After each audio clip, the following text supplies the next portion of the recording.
Assalamualaikum warahmatullahi wabarakatuh. Nama saya Tengku Said Nabil Al-Qadri bin Tengku Said Khairuddin daripada KP1A2. Hari ini saya ingin membuat video dan juga ilustrasi berkenaan rawatan bagi CPR.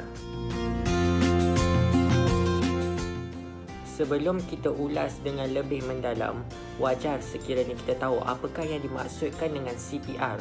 CPR membawa maksud Cardiopulmonary Resuscitation.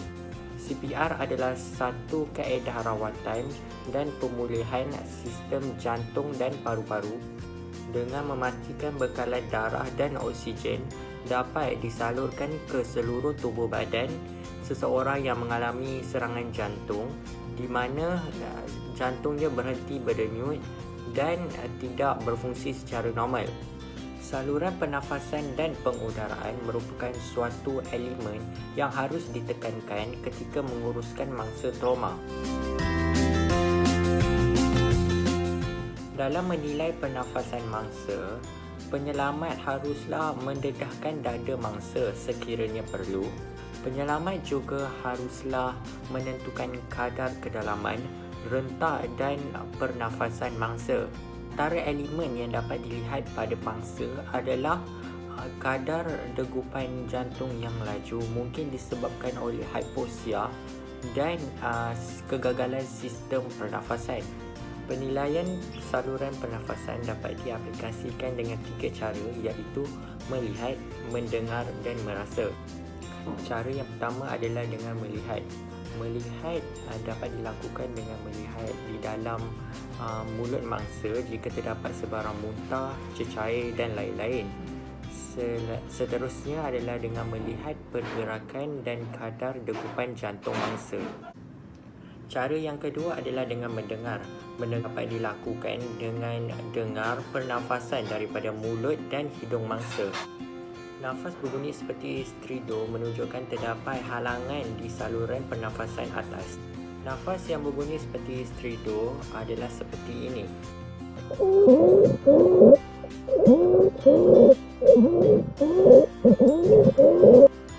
Seterusnya adalah nafas berbunyi hoarseness yang menunjukkan terdapat halangan di pangkal tekak.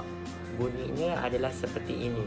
Long ago, people found that it was easier to travel on water than on land. And that's true, because abnormal and normal every few words, that's an even harder thing to do. Long ago, people found that it was easier to travel on water than on land. Seterusnya dengan mendengar bunyi kegeling yang menunjukkan kehadiran bahan separa pepejal ataupun cecair di dalam mulut, dan juga bunyi snoring ataupun berdengkur yang menunjukkan sebahagian-bahagian pharynx tertutup akibat lidah. Bunyinya adalah seperti ini.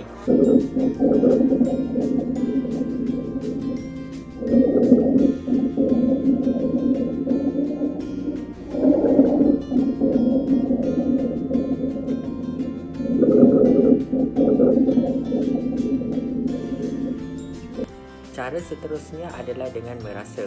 Merasa dapat dilakukan dengan meletakkan jari di hidung mangsa dan merasakan kehadiran haba dan pernafasan mangsa.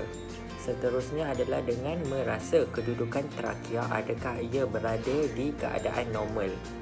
Saluran pernafasan dapat tersekat disebabkan oleh kesekatan tisu lembut. Antara contoh kesekatan tisu lembut adalah seperti floppy tongue, maxillofacial atau kecederaan saluran pernafasan, odema atau hematoma yang menyumbat saluran udara.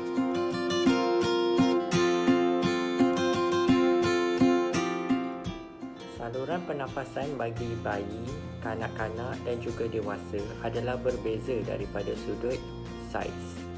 Bayi dan kanak-kanak mempunyai rawan krikot yang lebih sempit dan trakea yang lebih pendek berbanding dewasa.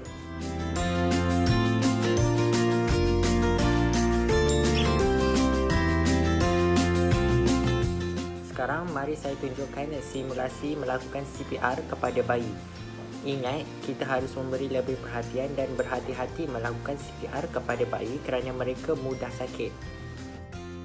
Bagi simulasi CPR bayi, patung teddy bear yang bersaiz bayi sebenar akan digunakan. Penilaian yang pertama, tentukan bayi ataupun mangsa tiada respon dengan menggerakkan bahu mangsa secara perlahan-lahan. Baringkan bayi di atas permukaan yang rata dan keras secara berhati-hati.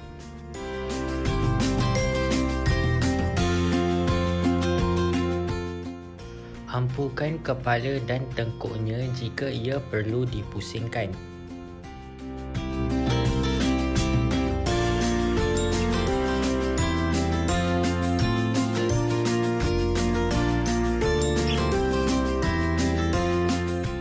Buka pakaian bayi jika ia dapat mengganggu proses CPR.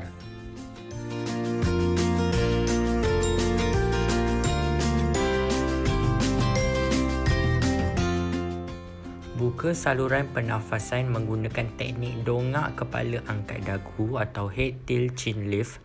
Berhati-hati supaya tidak mendongakkan kepala terlalu jauh ke belakang.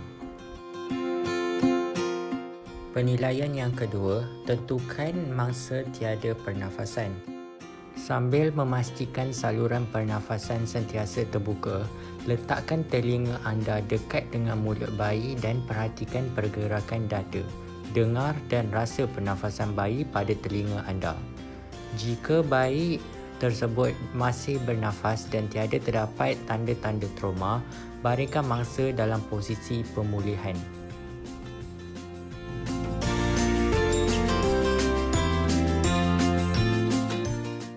Jika mangsa tiada bernafas, berikan 2 pernafasan bantuan perlahan-lahan. Mulut anda menutup mulut dan hidung bayi sekali sambil memastikan saluran pernafasan sentiasa terbuka.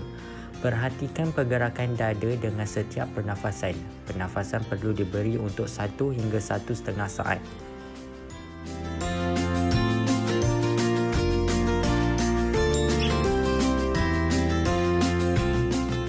Penilaian yang ketiga, tentukan ketiadaan nadi.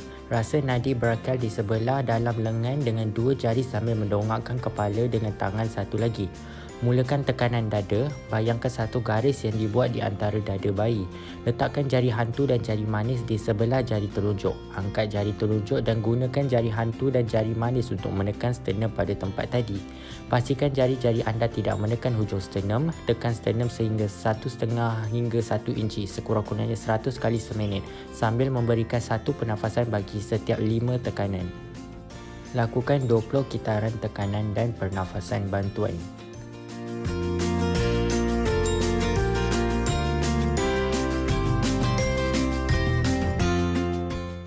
Simulasi yang kedua adalah simulasi CPR bagi kanak-kanak. Di sini terdapat seorang kanak-kanak yang telah pun terkena serangan jantung.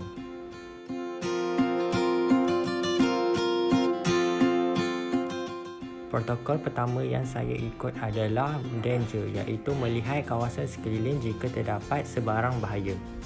Seterusnya adalah respon dengan mendapat gerak balas mangsa dengan menanyakan soalan seperti Dek, bangun, dan cuba menggoyangkan bahu mangsa dengan perlahan. Seterusnya adalah airway, iaitu buka saluran pernafasan mangsa dengan menggunakan teknik head tail chin lift. Gunakan teknik finger sweep, iaitu keluarkan benda asing dalam mulut mangsa jika ada menggunakan jari. Pemeriksaan harus dilakukan untuk memastikan mangsa masih bernafas. Selepas membuka saluran pernafasan mangsa, letakkan pipi penyelamat di mulut mangsa dan mata penyelamat lihat pada dada mangsa. Lihat mangsa sedar ataupun tidak, atau mangsa bernafas ataupun sudah tidak bernafas. Seterusnya adalah chest compression. Dapat dilakukan dengan melutut di sisi mangsa. Letakkan tangan pada separuh bawah tulang sternum. Tangan harus 90 darjah dan siku harus dikunci. Tekan sebanyak 30 tekanan. Tekanan untuk dewasa menggunakan kedua tapak tangan. Tekanan untuk kanak-kanak menggunakan sebelah tapak tangan. Kedalaman tekanan adalah 4 hingga 5 cm. Kadar tekanan adalah 100 tekanan per minit. Nisbah tekanan dengan hembusan adalah 30:2. Periksa kedudukan nadi mangsa di leher untuk mengetahui kedenyutan jantung dengan meletakkan 2 jari pada nadi karotid selepas 2 minit. Penyelamat boleh berhenti melakukan CPR sekiranya mangsa telah pun sedar, penyelamat terlalu letih akibat melakukan CPR seorang diri, ataupun ada penyelamat lain yang boleh mengambil alih melakukan CPR, ataupun mangsa telah pun disahkan mati oleh pakar perubatan dan juga ambulans telah pun sampai di tempat kejadian. Airway ejang berfungsi untuk membantu saluran pernafasan sentiasa terbuka. Antara contoh bagi airway ejang adalah seperti bag valve mask, nasal cannula dan juga nasopharyngeal airway. Lain daripada 3 bahan tadi, kita juga ada aerophageal airways, high flow mask dan juga laryngoscope. Sampai di sini sahaja video saya pada kali ini. Semoga sebarang kekeliruan sudah pun terjawab dan semoga kita dapat menjadi penyelamat kepada orang lain pada suatu hari nanti. Sekian, terima kasih.